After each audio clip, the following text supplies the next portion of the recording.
엄마, 나 해줘.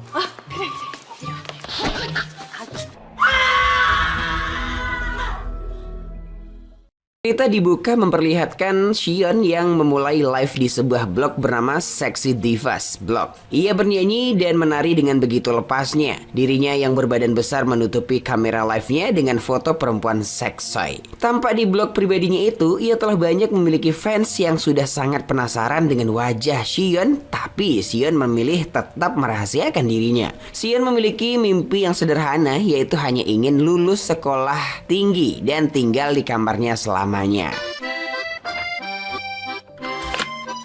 너희가 뭘 상상하든 그 이상이니 궁금증.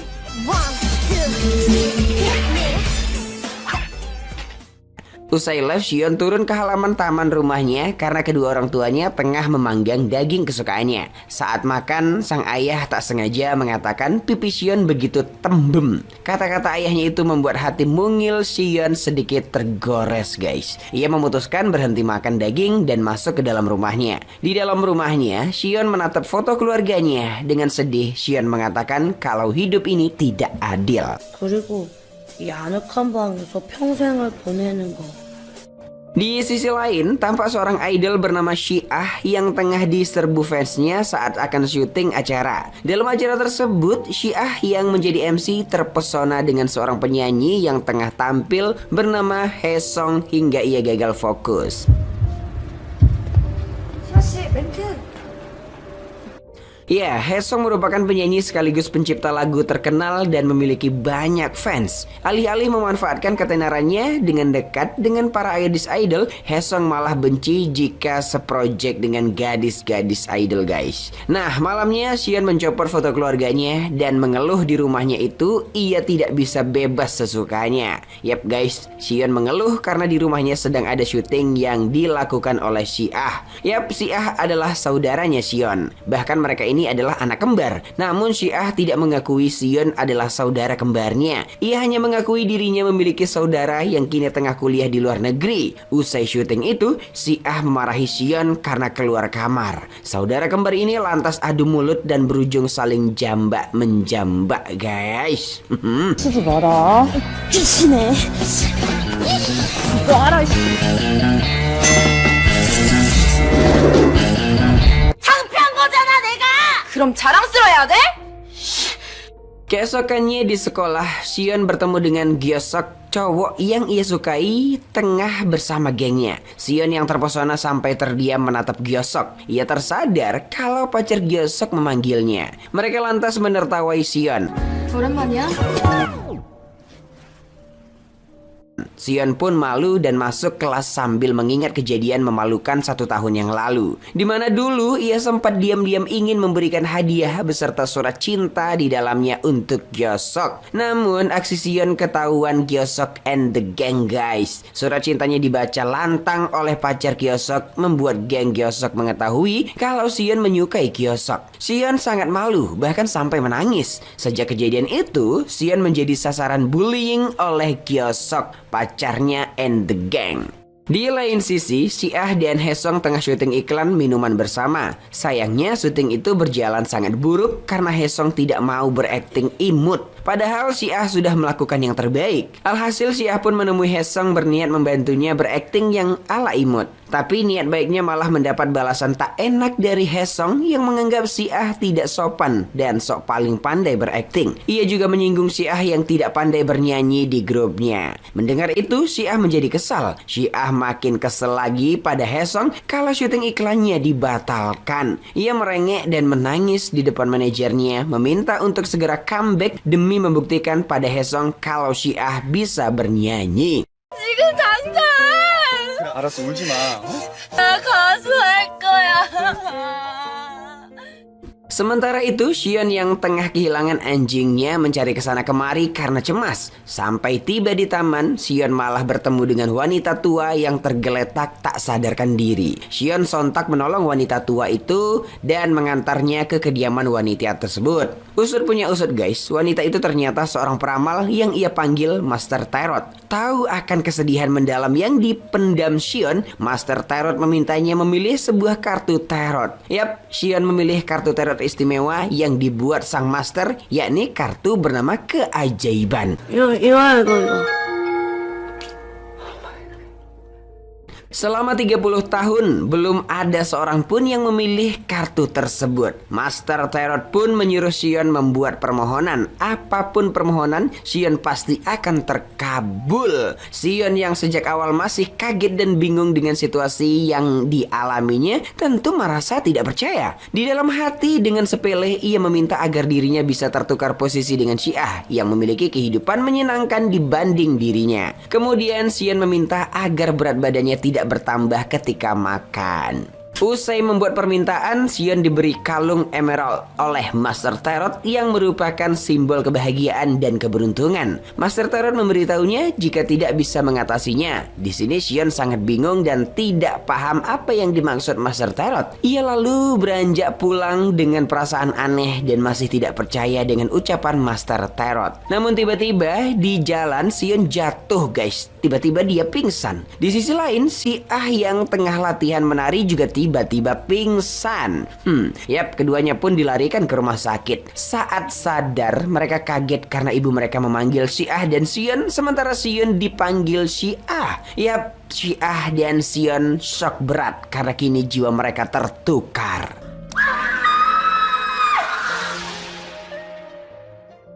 Syiah yang tak terima jiwa mereka bertukar mengajak Sion ke rooftop dan membuat permohonan pada bintang jatuh agar jiwa mereka kembali. Namun tidak ada yang berubah. Sion lalu ngide mereka harus melukai kepala masing-masing agar hilang ingatan dan barangkali bisa kembali ke semula. Tapi hasilnya tetap sama. Beberapa saat kemudian Sion baru ingat mengenai permintaannya pada Master Tarot. Sadarlah Sion kalau bertukarnya jiwa mereka karena permintaan Sion. Sion pun berterus terang pada Syiah menceritakan apa yang sudah ia lakukan. Syiah sedikit kesal karena ternyata selama ini saudaranya itu ingin memiliki tubuhnya. Namun tak mau menunggu lama, mereka pun pergi ke kediaman Master Tarot berharap keadaan bisa kembali seperti awal. Namun sayang, Master Tarot sedang liburan dan baru kembali dalam waktu sebulan. Ya akhirnya karena nggak ada jalan lain ya kan, mau nggak mau Syiah pun berlapang dada merelakan kehidupannya digantikan oleh Sion. Ia berpikir cuma sebulan aja kok, anggap aja istirahat dan liburan. Syiah pun menyampaikan banyak hal agar Sion mirip seperti dirinya, seperti harus tidak sopan saat bicara, dingin, dan jangan memberikan nomor telepon pada pria manapun. Hal ini demi menghindari timbulnya rumor Syiah pacaran, karena hal tersebut akan berdampak buruk.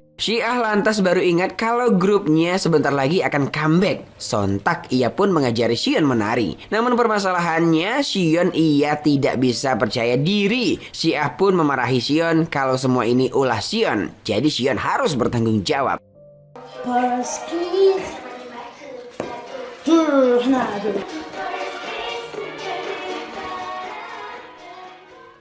Kini giliran Sion yang meminta pada Syiah agar cukup berpura tidak tahu apa-apa saat terjadi sesuatu dan jangan melakukan apapun di kehidupan Sion. Yap guys, mulai sekarang Syiah akan menjadi Sion dan Sion akan menjadi Syiah. Di sini Mimin akan menyebut nama mereka sesuai nama asli mereka ya. Jadi jangan bingung kalian. Oke, kita lanjut ceritanya. Keesokan harinya, Syiah yang menjadi Sion masuk ke sekolah. Baru datang, ia sudah disambut geng Gyosok yang mengganggunya. Jiwa Syiah yang barbar lantas mendidih ingin membalas. Namun, ia ingat permintaan Sion untuk tidak melakukan apapun. Syiah pun miris dengan kehidupan kakaknya yang seperti pecundang. Sementara Sion yang menjadi Syiah hari itu, ia dan grup Syiah akan tampil debut secara live. Tampak Sion yang begitu gugup hingga ketika latihan, gerakan Sion sangat amat buruk. Seketika Sion mendapat kecaman dari rekan-rekan grup Syiah.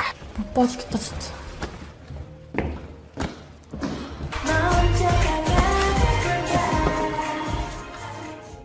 Sion menangis di toilet karena tidak bisa melakukan apapun. Ia pun memohon sambil memegang kalung emerald agar ia tidak melakukan kesalahan apapun saat tampil nanti. Hingga saat waktunya tampil, Sion pun membayangkan dirinya saat bebas menari dan menari di kamarnya. Dan yap guys, penampilan Sion sangat bagus. Bahkan teman grup Syiah yang lupa koreografi ditutupi oleh Sion dengan dirinya yang menyanyikan part nada tinggi. Sontak Sion mendapat banyak pujian. Salah satunya adalah Haesung yang saat itu ada di sana. Ia tak menyangka Syiah bisa menyanyi. 내가 해냈어. 내가 해냈다고. 대박. 함께면 행복해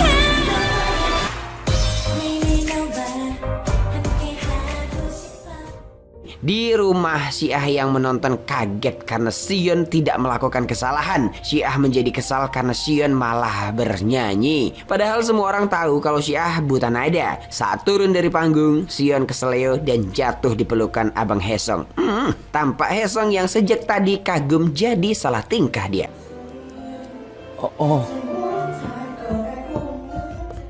Begitu halnya dengan Sion yang melihat Haesung tampil bernyanyi. Ia langsung jatuh hati pada pria tersebut. Di rumah, Sion dimarahi Syiah asli yang sangat kesal melihat Sion bernyanyi tadi. Syiah kemudian mengecek HP-nya dan menanyakan apakah terjadi sesuatu antara Sion dengan Haesung karena Haesung tiba-tiba mengajak Syiah duet dengannya. Sontak ya kan, Syiah asli mendapat ide bagus. Ia yang masih dendam pada Haesung yang sempat merendahkannya waktu syuting iklan waktu itu, menyuruh Sion menerima tawaran duet itu dan harus melakukan yang terbaik demi menunjukkan pada Haesung betapa bagusnya Syiah. Nantinya jika jiwa mereka sudah kembali ke semula, Syiah bisa mengarang ada benjolan di pita suaranya yang membuatnya tidak bisa bernyanyi. Syiah pun mewanti-wanti Sion jangan sampai muncul rumor tentang mereka. 그리고 너 내가 시키는 대로 하네.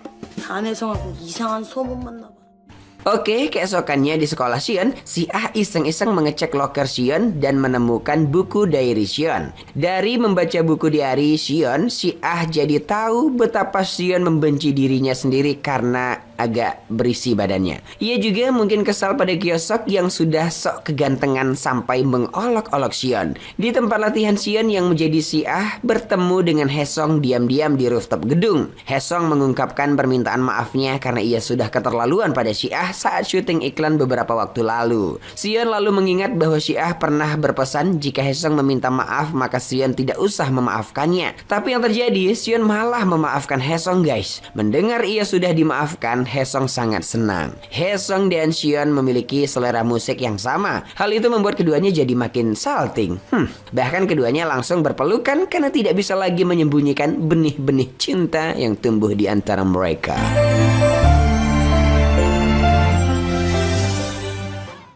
Berita duetnya Syiah dan Haesung mulai menyebar. Rekan Syiah yang bernama Ara tidak terima karena awalnya ialah yang akan diduetkan dengan Haesung. Ia yang selama ini dendam pada Syiah tentu jadi makin dendam ya kan. Untungnya sang manajer memberikannya tawaran pengganti yang lebih bagus, yaitu Ara akan segera didebutkan solo. Beberapa saat kemudian para member akan makan bersama. Syiah yang selama ini tidak pernah ikut makan bersama akibat ulah Sion yang tiba-tiba ikut makan bersama membuat para member dan manajernya menjadi keheranan dengan Syiah yang mereka kenal. 따로 먹어요?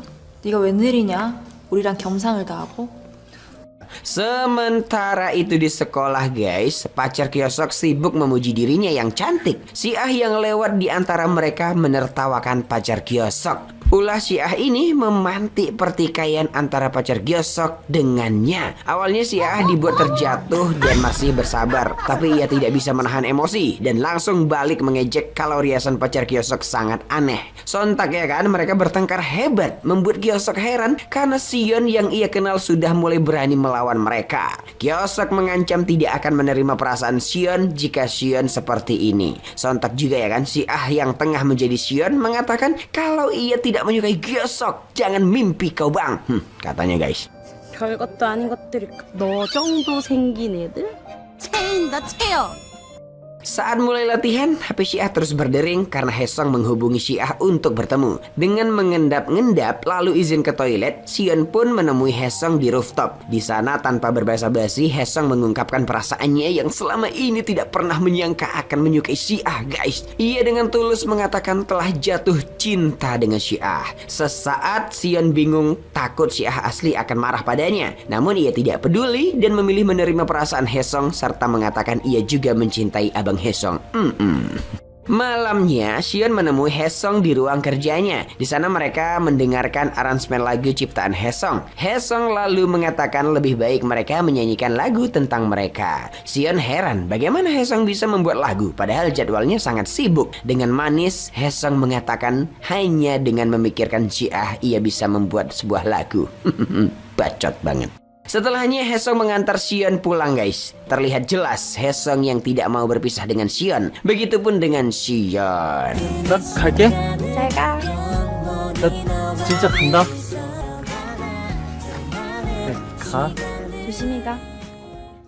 Di luar, kebetulan Syiah tengah duduk di ayunan dan langsung saja dihampiri oleh Sion. Syiah mengeluh dirinya sudah bosan menjalani hidup sebagai Sion yang tidak banyak melakukan kegiatan. Syiah lalu bertanya apakah terjadi sesuatu pada Sion. Begitupun Sion menanyakan apakah terjadi sesuatu pada Syiah. Mereka berdua lantas kompak mengatakan tidak terjadi apapun.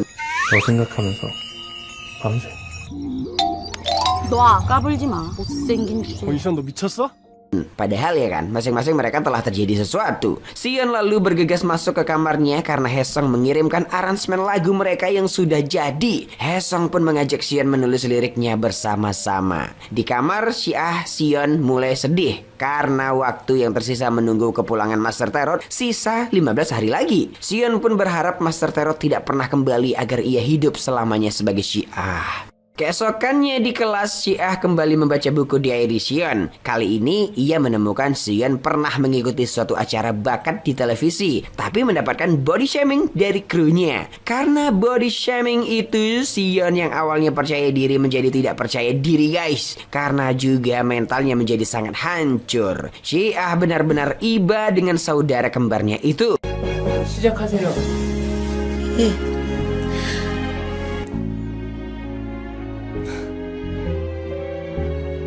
가는 건데 나 무슨 생각으로 지원한지 모르겠다. 냅둬. 어차피 수중자 투표 들어가면. Kemudian geng pacarnya Gyeosok menari di kelas seolah-olah mereka adalah Miracle Girls, girl group Syiah. Pacar Gyeosok yang menarinya tidak seberapa ditertawakan oleh Syiah guys. Sontak ya kan, Syiah pun ditantang oleh geng Gyeosok menunjukkan tariannya. Apakah lebih bagus atau jelek? Syiah dengan berani lalu menunjukkan gerakan tarian yang jauh lebih bagus dari pacarnya Gyeosok. Bahkan sampai-sampai semua yang ada di dalam kelas terkesima dengan gerakan Syiah, terutama Gyeosok. 내게 줄래 나와 나 first kiss 세상 속 first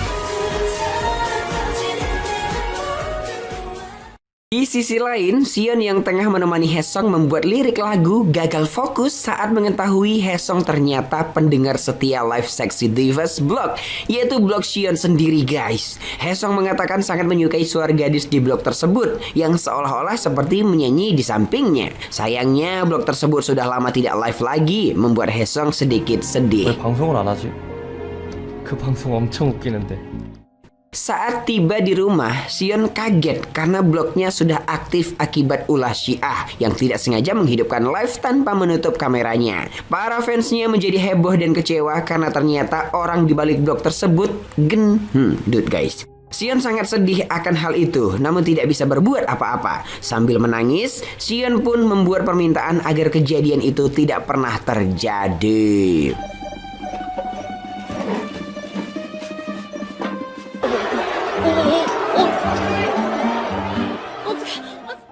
Keesokannya Sion terbangun dengan keadaan permintaannya benar-benar dikabulkan. Keadaan benar-benar kembali di mana Syiah belum melakukan siaran. Tapi sayang, saat akan berangkat perform, Sion mendengar kabar kalau manajernya kecelakaan. Sion pun mulai mengerti kalung yang selama ini ia pakai benar-benar mengabulkan permintaannya. Di ruang ganti, ia kembali mencoba kekuatan kalung itu guys. Ia meminta agar baju Ahra diganti menjadi lebih bagus dan yap guys, secara nggak terduga ya kan, celana Ahra robek maka harus diganti dengan setelan baju yang baru. Sion lalu meminta kue beras di depan sekolahnya dan lagi-lagi manajer grup mereka membawakan kue beras untuk mereka. Di ruang berbeda, Haesung yang juga akan tampil saat itu diberitahu oleh manajernya kalau lagu ciptaannya yang baru-baru ini rilis dicurigai hasil penjiplakan dari penyanyi tak bernama. Bahkan tingkat kemiripan lagu yang dirilis Haesung 90% mirip dengan lagu penyanyi luar negeri tersebut. Haesung bersikeras bahwasannya ia tidak menjiplak lagu penyanyi tersebut. Ia tidak mungkin muncul di pers untuk mengakui yang bukan kesalahannya. Karena kasus itu, Haesung yang tampil jadi penuh dengan tekanan. Ia menjadi tidak fokus dan berimbas ngeblank di panggung. Sion yang melihat penampilan Haesung kacau seketika berlari ke ruangannya dan membuat permintaan agar Haesung bisa tampil lebih baik. Syukurlah permintaan itu lagi-lagi terkabul. Namun sayang, seorang kru terluka. Dari rentetan kejadian yang ia alami, Sion jadi paham. Setiap ia membuat permintaan dan permintaan itu terkabul, pasti selalu ada yang terluka. 하지 않았으면 좋겠다. 은석이가 출근하다 사고 나서 지금 병원에 있어.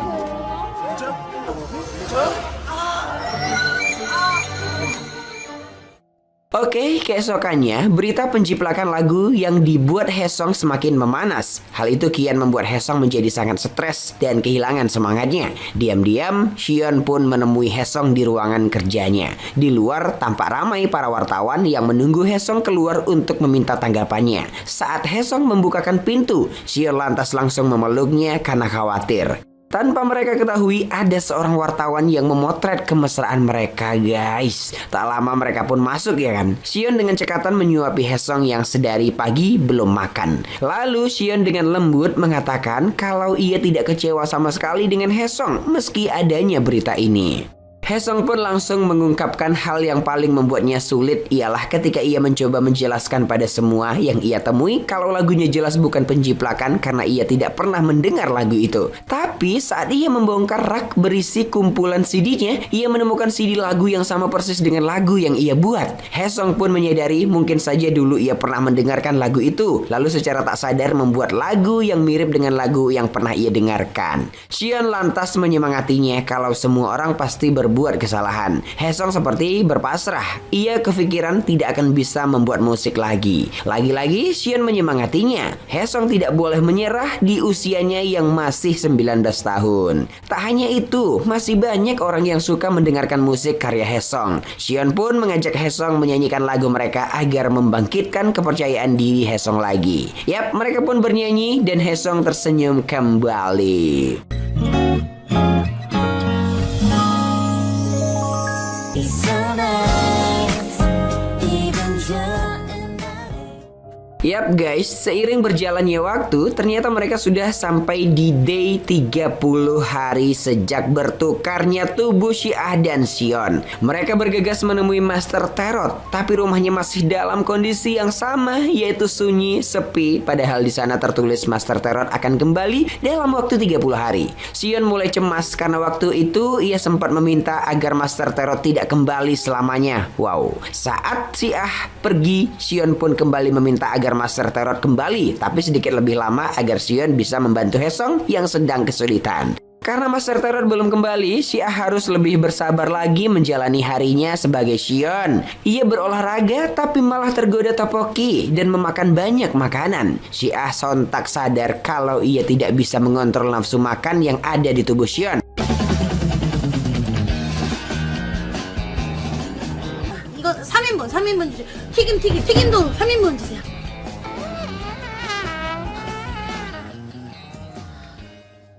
Sementara itu, Sion sendiri mendapat telepon dari Haesung yang mengungkapkan kalau ia tidak akan menyerah pada musik. Haesung lantas mengadakan konferensi pers dan mengakui kalau ada kesalahan yang ia lakukan. Haesung juga meminta maaf. Saat akan menutup konferensi persnya, tiba-tiba mencuat berita rumor kencan antara dirinya dengan Syiah. Mak, sontak ya kan? Para wartawan langsung menyerbu Haesung dengan pertanyaan itu. Namun dengan cepat, agensi Haesung langsung mengamankannya. 이상으로 브레소시 기자회견을 마치겠습니다. 모두 와주셔서 감사합니다.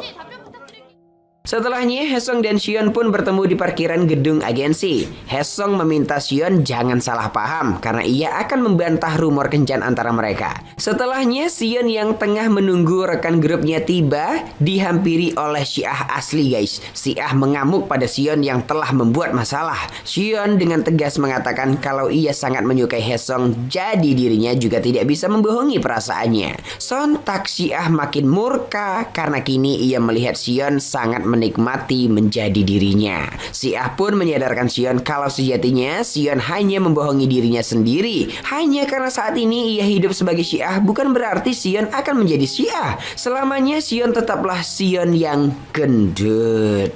Gitu katanya. Sion tanpa bersalah lantas mengatakan kalau saat ini Syiahlah Sion yang gendut yang banyak dicemooh orang. Mendengar itu guys, Syiah semakin marah dan menyerang Sion.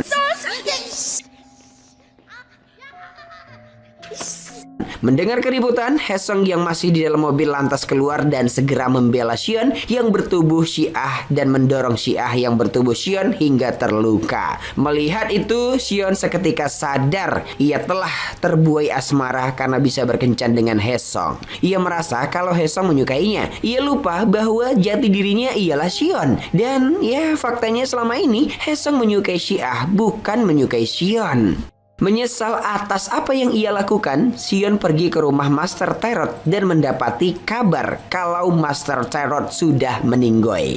Kini yang meneruskan rumah itu adalah anak sang Master. Anak sang Master lalu menyampaikan Sion bisa kembali ke tubuh aslinya tapi akan jauh lebih sulit karena mengembalikan permohonan untuk itu Sion harus tulus melakukannya. Seseorang juga pasti akan terluka karena semua permintaan ada harganya. Keesokannya Sion dan Syiah pun akan membuat permohonan. Sayangnya kalung tersebut hilang dan mereka harus mencarinya. Ternyata kalung tersebut ada di rumah Master Terot. Setelah menemukan kalung tersebut, Sion dan Syiah berjalan pulang bersama. Mereka lantas mengenang kalau dulu semasa kecil mereka sangat dekat. Syiah lalu menceritakan mengapa ia tidak menyukai Haesung, yaitu saat Syiah menjadi dirinya sendiri, Syiah malah dipermalukan oleh Haesung. Sion lantas berpikir kalau Haesung melihat dirinya yang asli mungkin Haesung akan kabur. Sion lalu bercerita awalnya ia sangat senang karena bisa hidup sebagai Syiah dan bertemu pria keren seperti Haesung, tapi ia sadar kalau itu bukan dirinya. Sion ingin kembali menjadi dirinya sendiri. Sion pun mengajak Syiah membuat permohonan pada esok malam.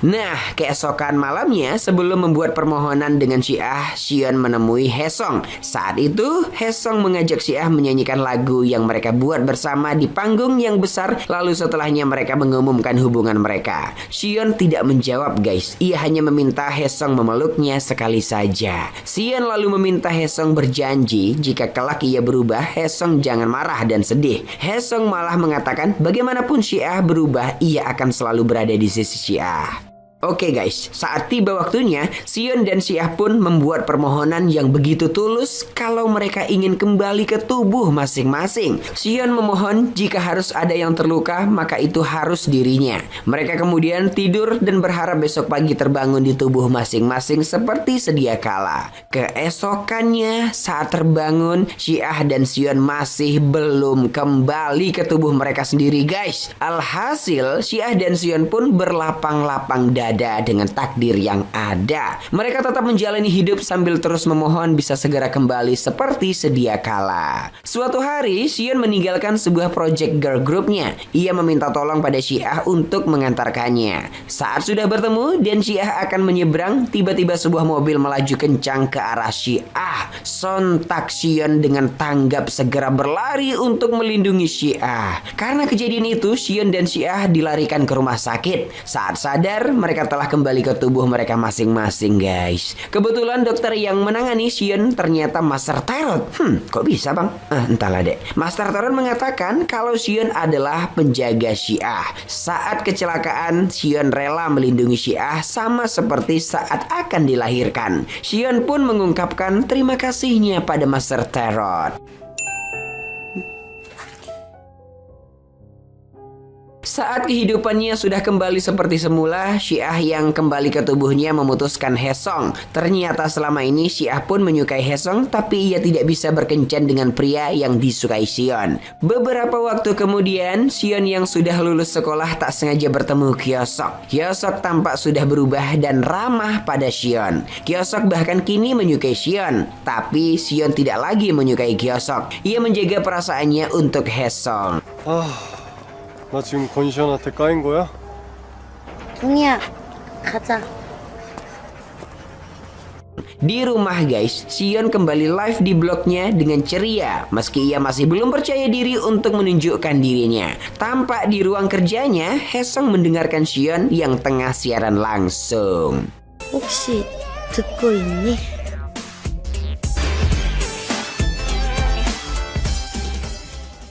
Keesokannya, Haesung dibantu sang manajer membuka audisi bernyanyi untuk para penggemarnya. Hal ini lantaran Haesung ingin mencari partner duetnya dalam lagu yang ia ciptakan dengan Sion. Di rumah, Syiah memberikan info audisi bernyanyi itu pada Sion tanpa mengatakan kalau itu audisi yang diadakan oleh Haesung. Di jalan guys, saat Sion mendengarkan lagu yang harus dinyanyikan saat audisi, ia pun kaget karena itu adalah lagu yang ia ciptakan dengan Haesung. Sion pun kepalang senang karena akan bertemu dengan Haesung. Saat tiba di tempat audisi, Sion pun bertekad percaya diri dan melakukan yang terbaik. Yap, saat Sion menyanyikan lagu itu ya kan, Haesung seketika tersenyum karena ia telah menemukan suara yang selama ini ia cari-cari. Sambil bernyanyi, Sion pun membayangkan kenangan saat bersama Haesung. Nah, beberapa waktu kemudian guys, Sion dan Haesung pun melakukan rekaman lagu itu. Sion sangat senang karena lagu itu benar-benar ia nyanyikan bersama Haesung. Happy ending kayaknya ya. Yap guys, dengan begitu cerita pun berakhir. 바보야 내 맘 좀 알아줘 뮤지컬. So nice 모든 게 좋아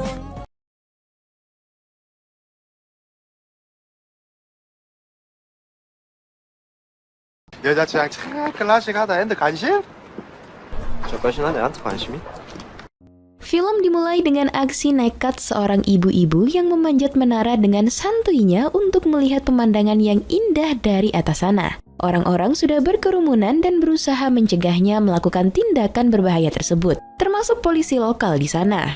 Ibu yang bernama Sunyi ini diketahui menderita Alzheimer dan penyakit diabetes sejak ditinggal mati suaminya. Beruntungnya, ia memiliki seorang putra yang amat sayang pada dirinya. Putranya yang bernama Gangchul begitu sabar menghadapi perilaku ibunya. Ia bahkan masih bisa tersenyum dengan tabah saat membujuk ibunya untuk segera turun dari atas menara.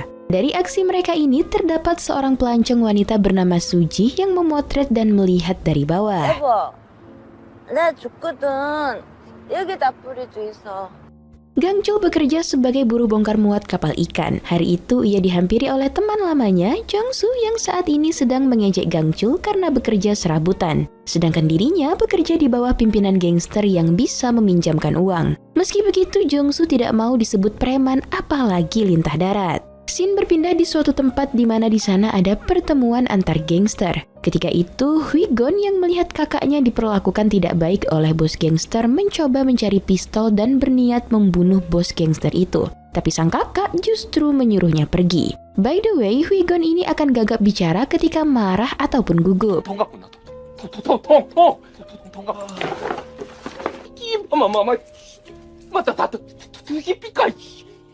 Setelah kembali ke ruangan tadi dan menodongkan pistolnya, Hui-gon tidak mendapati mereka di sana. Jauh berbeda dari dirinya, sang kakak justru selalu bersikap tenang dalam menghadapi masalah, meski terkadang harga dirinya juga diinjak-injak. Keesokannya di sebuah kafe sederhana, Gangchul dan Jongsu bertemu dengan Suji. Di sini mereka belum berkenalan dan Gangchul sepertinya sudah jatuh hati dengan pelancong cantik tersebut. Tapi ia malah menyebut kalau Suji lah yang menyukainya. 여자친구랑 참 클래식하다 했는데 관심? 저까지나 내한테 관심이? Saat pulang ke rumah, Gangchul melihat keadaan rumahnya yang sudah berantakan. Hal ini pasti karena ulah ibunya yang kumat. Ia pun segera menemui ibunya dan mengecek gula darahnya serta menyuntikkan obat. Terlihat ibunya merajuk karena Gangchul pulang terlambat. Dengan jurusnya, Gangchul pun memberikan permen kesukaan ibunya agar tidak marah. Namun baru sebentar Gangchul beralih untuk bersih-bersih, penyakit sang ibu kembali kambuh hingga ibunya kejang-kejang. Ibunya pun dilarikan ke rumah sakit. Diketahui karena penyakitnya yang sudah kronis, hal ini membuat ibunya terkena serangan jantung. Mau tak mau, Gangchul harus melakukan transplantasi jantung dan hal itu membutuhkan biaya yang besar. Tak hanya biaya, Gangchul juga harus membeli organ yang cocok dengan ibunya. Ia pun meminta tolong pada wanita penjual organ yang kita sebut saja namanya Susan. Keesokannya setelah kondisi ibunya agak mendingan, Gangchul membawa ibunya sarapan sambil berjemur di pinggir pantai. Namun sebelum itu, ia mampir ke rumah ayah Jongsu menyerahkan surat rumahnya untuk dijadikan jaminan. Karena ia meminta tolong agar ayah Jongsu mencarikan bankir atau peminjam uang. Lalu Gangchul membawa ibunya ke tempat ia bekerja. Ibunya nampak tenang dan tidak mengganggu. Saat akan pulang, tak sengaja Gangchul kembali bertemu dengan Suji. Disinilah mereka berkenalan. Suji nampak sedikit terkejut mengetahui kondisi ibu Gangchul. Lalu Gangchul dengan iseng menawarkan jika Suji ingin melakukan perjalanan, maka Suji bisa menyewa dirinya sebagai pemandu. Sejak saat itu, kemunculan Suji pun selalu dinantikan oleh Gangchul. Sementara itu, Hwigun dan kakaknya sedang jalan-jalan di pabrik industri ikan tempat Gangchul bekerja. Saat mereka lengah, seseorang mencoba membunuh mereka dengan menabrak keduanya. Namun, Gangchul berhasil menyelamatkan mereka dengan tangan sedikit terluka.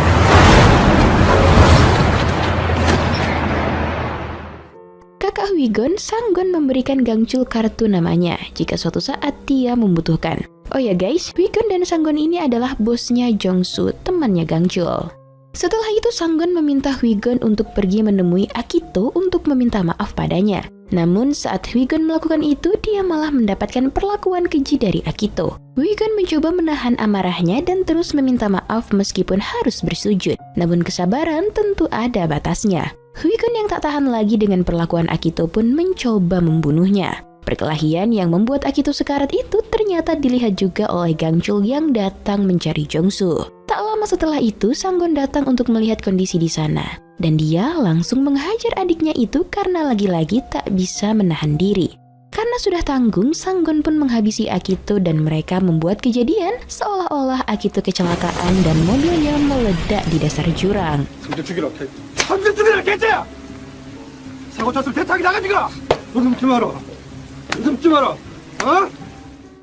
Scene berpindah di mana saat itu Jongsu sedang ngobrol dengan ayahnya yang meminta Jongsu untuk membantu Gangchul mencari uang untuk biaya operasi ibunya. Setelah itu, Jongsu pun pergi tanpa memakan masakan ayahnya karena menurutnya masakan itu tidak enak tanpa MSG. Di sisi lain, Suji yang melihat ibu Gangchul berjalan seorang diri membawanya ke kantor polisi tempat biasa mereka bertemu. Ketika itu juga, Gangchul langsung datang ke sana. Gangchul yang melihat ibunya duduk di kursi dan sudah buang air kecil seketika berpura-pura menjatuhkan ember berisi air untuk membersihkan lantai tersebut.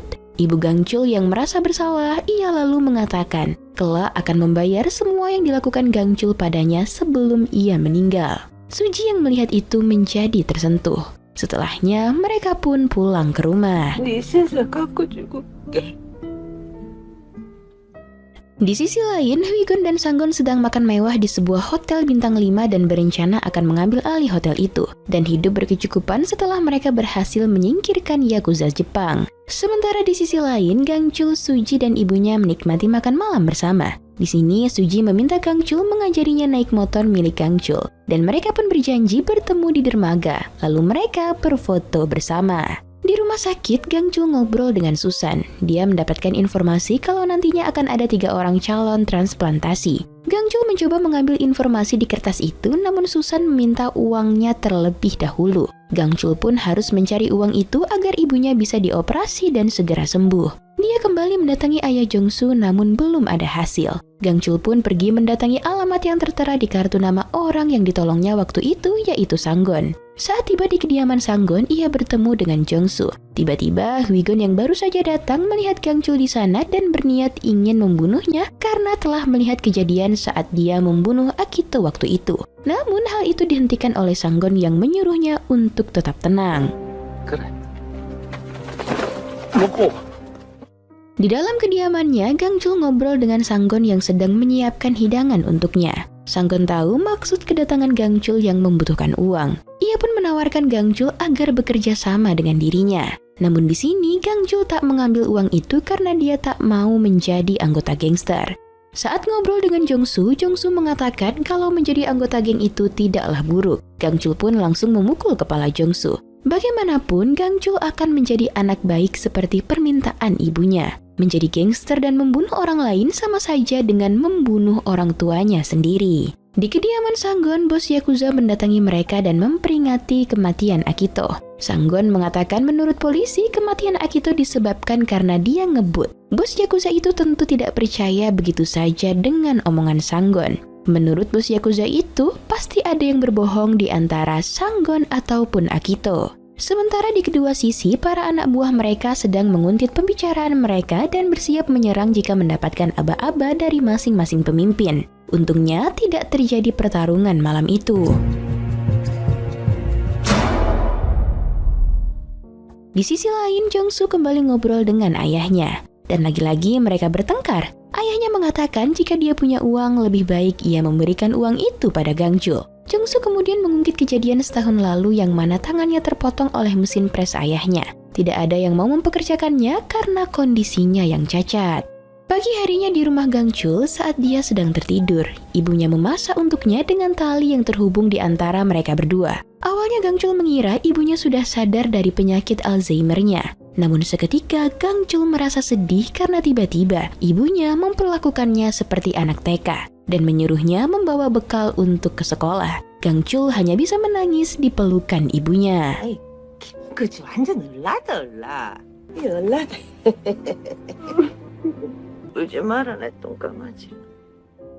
Sementara itu, Jongsu mencoba meminjam uang pada Sanggon dan dia mendapatkannya. Gangchul yang sedang bekerja mendapatkan telepon dari Susan kalau mereka akan mempersiapkan operasi ibunya. Gangchul kaget karena Jongsu yang membayarnya. Ia pun pergi mencari Jongsu yang sedang berpesta dengan gadis-gadis dan langsung menghajar Jongsu. Tak terima dengan tindakan gegabah Jongsu, Gangchul berniat mengembalikan uang itu dan menganggap tidak pernah ada pinjaman. Ia pun pergi menemui Huygon. Alangkah kagetnya ia karena tanda tangannya telah dipalsukan di kertas perjanjian hutang piutang tersebut. Walaupun ia telah mengembalikan uang itu kepada Huygon. Bagi Huygon, perjanjian tetaplah perjanjian. Gangchul lalu menemui Susan berniat menjual ginjal atau hatinya untuk pertukaran operasi ibunya. Namun Susan mengatakan mereka hanya butuh uang.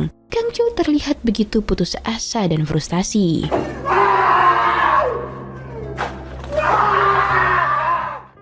Di sisi lain, Jongsu ditagih oleh Huygon dan menghajarnya habis-habisan. Jongsu pun ditawan agar Gangchul mau bekerja sama dengan mereka. Gangchul kembali menemui Sanggon. Ia menerima tawaran Sanggon yakni membebaskan Jongsu asal Gangchul mau membunuh seseorang. Tanpa pikir panjang, Gangchul menerima tawaran itu. Selain bisa menyelamatkan Jongsu, ia juga ingin menyelamatkan ibunya yang sedang sekarat. Gangchul pun pergi menemui Jongsu yang sedang sekarat karena dipukul oleh Huygon. Gangchul dan Huygon kemudian bertarung habis-habisan. Tentu saja pertarungan itu dimenangkan oleh Gangchul. Namun ia tidak membiarkan Huygon mati, malah menyelamatkannya saat akan tenggelam.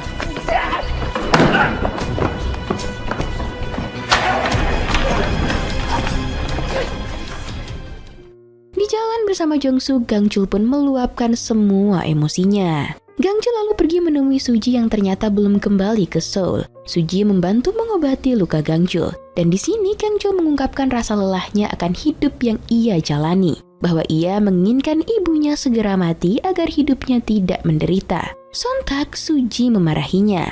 Sampai pagi, Gangchul menghabiskan waktunya bersama Suji. Kembali, Gangchul menjanjikan keliling Busan dengan Suji yang entah kapan bisa ia penuhi.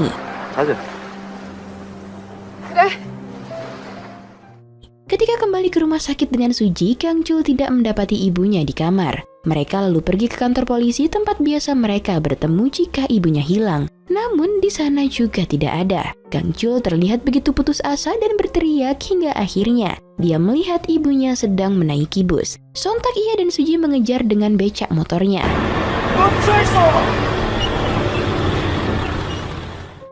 Di dalam bus, adegan haru pun terjadi. Gangchul mengungkapkan rasa lelahnya dengan sikap ibunya yang seperti ini. Ia membuat ibunya takut, lalu ibunya mengungkapkan bahwa ia sangat rindu dengan ayah Gangchul yang telah lama meninggal. Gangchul menangisi keadaan dan ibunya yang terus menganggap dirinya adalah ayahnya. Namun akhirnya sambil menangis mereka pun berpelukan dan Gangchul kembali berjanji ia tidak akan pernah meninggalkan ibunya lagi.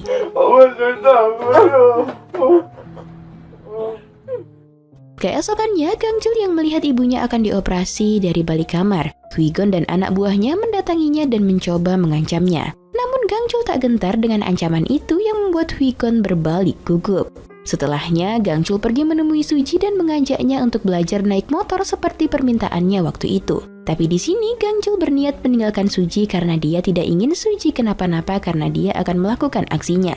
Suji yang tahu hal itu mencoba menghentikan Gangchul namun tidak bisa. Sebelum pergi, Gangchul menemui ibunya dan menanyakan apakah ibunya tahu namanya. Dan ternyata ibunya masih ingat dengan namanya. Dengan sedih, Gangchul pun memeluk ibunya dengan begitu erat. Setelah waktunya tiba, Gangchul pun menyamar menjadi petugas di hotel mewah dan mengambil pistol yang akan digunakan untuk membunuh bos Yakuza. Namun siapa sangka saat bersiap menembak kepala Yakuza itu, ia justru ditusuk oleh sang ibu Yakuza.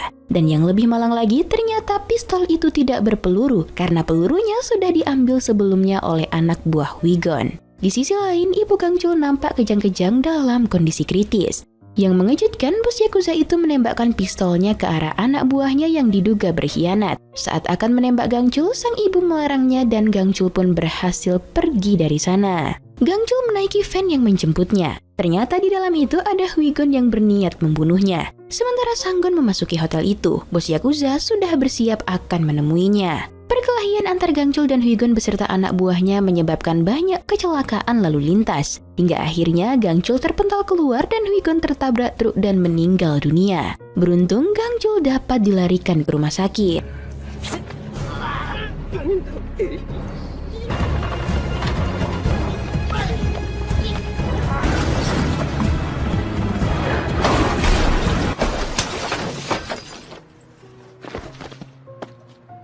Kembali ke hotel, Sang-gon mengira kalau yang datang menyapanya adalah Gangchul. Namun dia salah karena itu adalah bos Yakuza tadi yang tak lama langsung menembak Sang-gon. Hingga Sang-gon pun tewas seketika. Seandainya Hwi-gon mampu menahan amarahnya pada Gangchul, mungkin ini tidak akan terjadi. Scene lalu flashback ke awal film di mana Gangchul dan ibunya ngobrol di atas menara. Kini ibunya telah tiada dan Gangchul menaburkan abu ibunya dari atas menara itu sesuai permintaannya dulu. Diketahui luka tusuk yang didapat Gangchul tepat melukai hatinya. Dan ia bisa selamat karena hati ibunya menjadi pengganti hatinya. Ia kembali mengingat akan janji ibunya. Gangchul yang telah sembuh dari lukanya mendapatkan pesan dari Suji yang mengajaknya pergi bersamanya. Mereka pun kembali bertemu dan akhirnya berbaikan. Gangchul memberikan kunci motornya pada Suji dan mereka pun berkeliling Busan sesuai rencana yang pernah mereka buat. Yap, dengan begitu film pun tamat.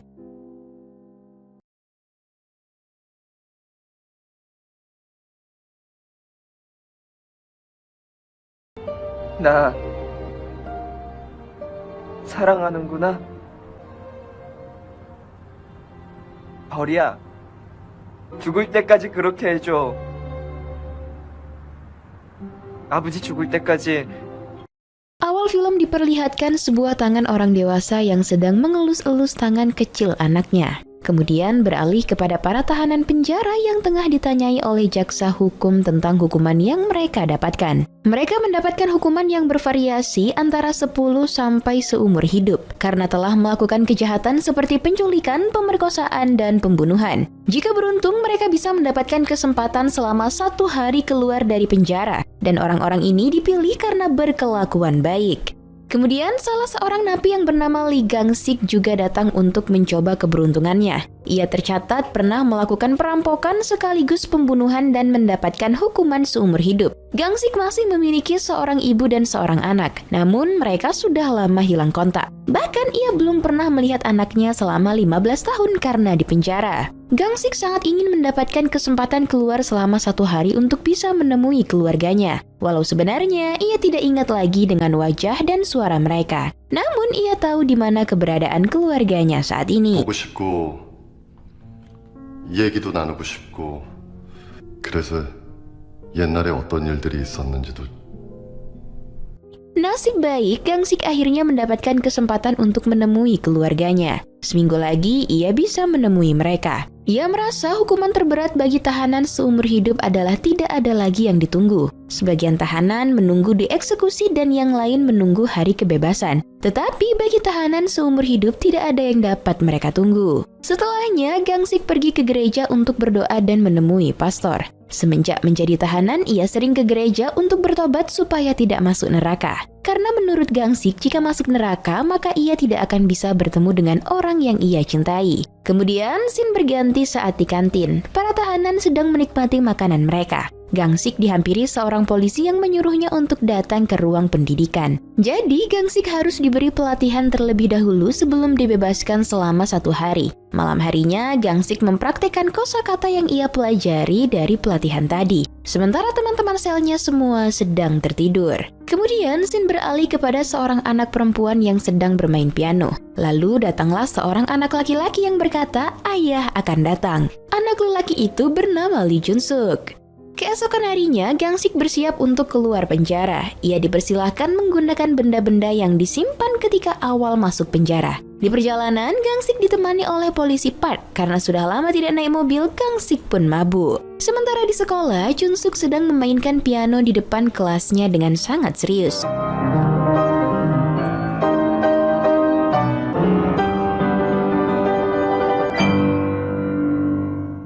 Kemudian, Gangsik sudah berada di dalam kereta api. Ia bermimpi ditegur oleh anaknya Jun-suk. Lalu kemudian ia pun terbangun dan berkata di dalam hatinya, aku benar-benar bodoh.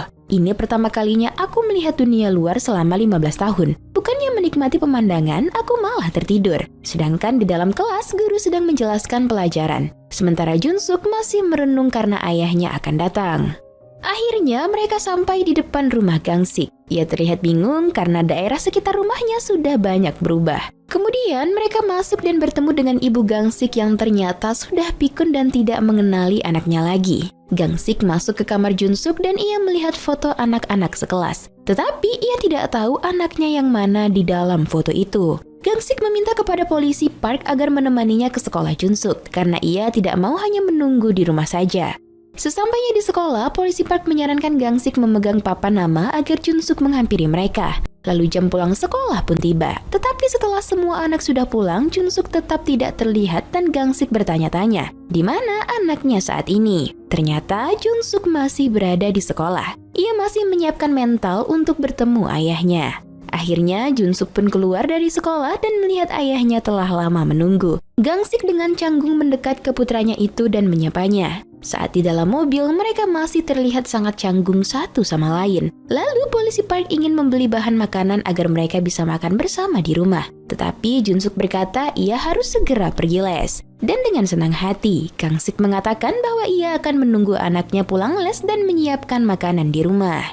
Sesampainya di rumah, Jun-suk langsung memeriksa pampers neneknya. Ternyata selama ini ia merawat neneknya seorang diri. Setelahnya, Gangsik duduk di kursi depan kamar Jun-suk dan bertanya kepada putranya itu bagaimana kehidupan mereka selama ini. Tetapi Jun-suk tidak menjawab pertanyaan itu. Lalu teleponnya berdering dan Jun-suk berkata ia tidak pergi les hari ini karena ada tamu di rumah. Mendengar hal itu, Gangsik merasa sangat sedih karena putranya menganggap dirinya hanya sebagai seorang tamu. Malam harinya, polisi Park mempersiapkan makan malam. Jun-suk diam di kamarnya sementara Gangsik termenung di depan jendela. Makan malam telah siap. Mencoba untuk memecah keheningan, Gangsik bercerita. Ketika kecil, Jun-suk makan dengan tangan kiri dan sekarang ternyata ia sudah bisa makan dengan tangan kanan. Lalu kemudian Jun-suk tiba-tiba bertanya tentang korban pembunuhan yang dilakukan oleh Gangsik. Dan Gangsik berkata ia tidak terlalu ingat dengan mereka. 원래 그런 거겠지만 눈이 무섭게 생겼어요. 인터넷으로 다 봤어요. 그때 그 신문 기사들 다. 내가 좀 그렇지. Setelah makan, Jun-suk mencuci piring. Sedangkan Gangsik menangis di kamar mandi karena anaknya tidak menganggap kehadirannya dan hanya melihat ia sebagai seorang pembunuh. Kemudian Gangsik mencoba membantu anaknya mencuci piring. Ia bercerita para tahanan terbiasa mencuci piring sendiri. Namun Jun-suk malah pergi meninggalkannya. Polisi Park menemani ibu Gangsik yang ternyata sedang buang hajat di popoknya. Dengan segera, Jun-suk pun mengganti popoknya itu. Jun-suk sepertinya tahu bahwa Gangsik merasa menjadi orang tidak berguna. Lalu berkata antena TV sedang rusak. Gangsik dengan semangat naik ke atap membetulkannya. Setelah diperbaiki, mereka terkejut ternyata TV itu berwarna. Gangsik pun tersenyum bangga karena bisa berguna membantu keluarganya. Rupanya Gangsik mengganti antena ibunya dengan antena tetangga sebelah. Selanjutnya, mereka minum alkohol bersama. Junsuk membawakan mereka minuman. Gangsik bertanya apakah Junsuk pernah minum alkohol. Junsuk menjawab pernah saat ulang tahunnya. Kemudian Gangsik merenung karena ia tidak ingat tanggal lahir anaknya itu. Polisi Park bertanya kapan ulang tahun Junsuk, dan Junsuk menjawab, aku lahir 2 hari sebelum ulang tahun ayah. Mendengar itu, Gangsik sangat senang karena anaknya memanggil dirinya dengan sebutan ayah. Sepertinya kini Junsuk mulai membuka sedikit hatinya untuk ayahnya itu. Setelah itu, Gangsik melihat ibunya yang sedang tertidur. Ia memandangi ibunya yang telah sekian lama tidak ia jumpai. Sementara polisi bersiap tidur di ruang tamu dan Gangsik akan tidur bersama anaknya. Namun mereka tidak bisa tidur, dan Gangsik pun mengajak Junsuk untuk keluar diam-diam. Kemudian mereka mengendap-endap keluar agar tidak diketahui polisi Park. Malam itu Gangsik melihat senyuman putranya untuk yang pertama kalinya. Setelah keluar rumah, mereka pun berlari sampai ke tepian sungai. Gangsik melihat bulan sangat dekat. Ia merasa seperti di surga, dan teringat pastor pernah berkata ada sebuah tempat untuk para pembunuh. Mungkin inilah tempatnya. Kemudian Gangsik bercerita ia dulu pernah memukul Junsuk karena muak mendengar tangisannya. Ia khawatir Junsuk tidak akan bisa berjalan karena pernah dipukuli. Mendengar hal itu, Junsuk pun menangis dan berkata, kuharap ayah terus menyayangiku sampai ayah mati. 나 사랑하는구나. 벌이야, 죽을 때까지 그렇게 해줘. 아버지 죽을 때까지.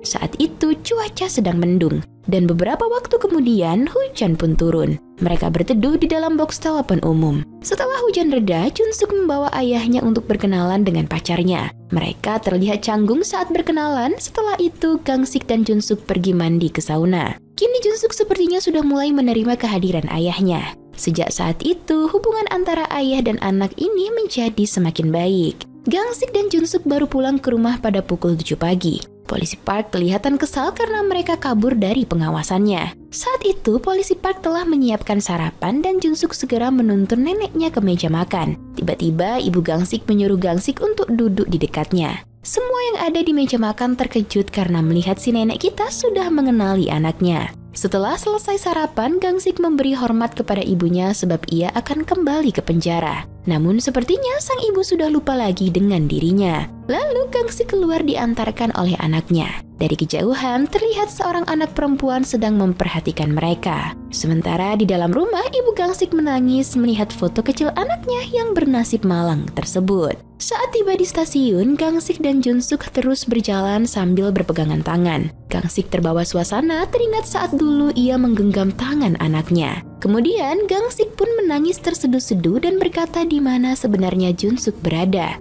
Polisi Park yang menyaksikan kejadian itu mengira bahwa Gangsik sedang mengigau. Namun Gangsik terus bertanya, apa yang terjadi dengan anakku? Seketika Junsuk terkejut dan melepaskan genggaman tangannya. Lalu Junsuk berkata, maafkan aku paman. Sepertinya mereka berdua sudah menyadari sesuatu. Ternyata Junsuk yang asli sudah meninggal. Anak yang saat ini bersama Gangsik adalah Hyundu, teman dekat Junsuk ketika ia masih hidup. Junsuk yang asli banyak bercerita tentang ayahnya kepada Hyundu. Saat itu Junsuk tiba-tiba terjatuh. Ia menderita suatu penyakit sehingga harus dibawa ke rumah sakit. Ternyata anak perempuan yang memperhatikan Gangsik adalah pacar anaknya. Hyundu selalu datang ke rumah Junsuk untuk menemui Junsuk dan neneknya. Dalam keadaan sakit, Junsuk mengajak untuk menemui ayahnya. Ia berangkat bersama Hyundu dan pacarnya dengan menaiki bus untuk mengunjungi sang ayah ke penjara. Saat itu Junsuk terlihat sangat pucat. Ternyata ajal berkata lain. Junsuk meninggal ketika ia akan menjumpai ayahnya.